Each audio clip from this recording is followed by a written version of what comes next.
that's going to be up to you. And what you do with that question, Paula, is going to look really, really different from what anyone else will do. Yeah, yeah. And I mean, I suppose it's something as simple as talking about diabetes is if you're aware that they've got diabetes, do you work firmly on the distal ends of the body, the extremities, or do you work a little bit lighter, mindful of what's happening with perfusion and oxygenation and tissue regeneration? Yeah. Right. So what's a simple way you can answer that question? Yeah, we'll ask them depth You of can question. ask them. Yeah. Right. Knowing that this is sometimes a risk. So talk to me about your diabetes. How well are you managing it? Do you have symptoms or side effects that might affect your sensation? Yeah. And so you got the information. So you said you didn't go to medical school, you didn't go to nursing. So you just avorously read books and got the information. And developed a handful of my favorite go-to resources that are my starting places when I'm learning something new.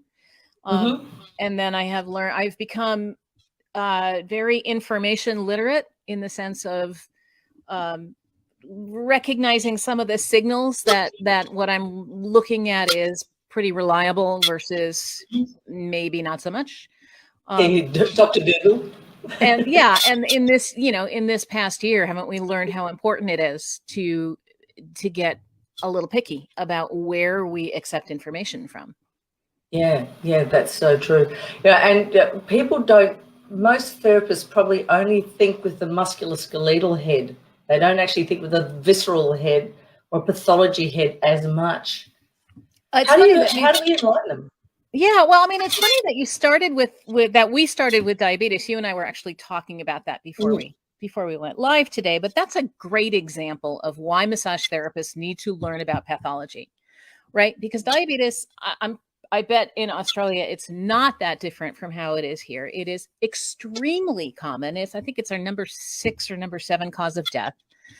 Wow. The main reason people are on waiting lists for kidney transplants.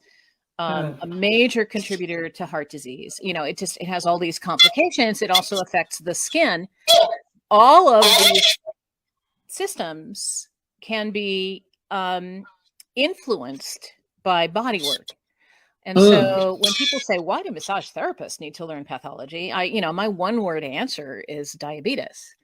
And it's especially useful when we're talking to other medical professionals. I have a friend who's a gynecologist, and I was describing what I do, and he said, why do massage therapists need to learn pathology? And I said, diabetes. And he thought about that for a minute and went, oh.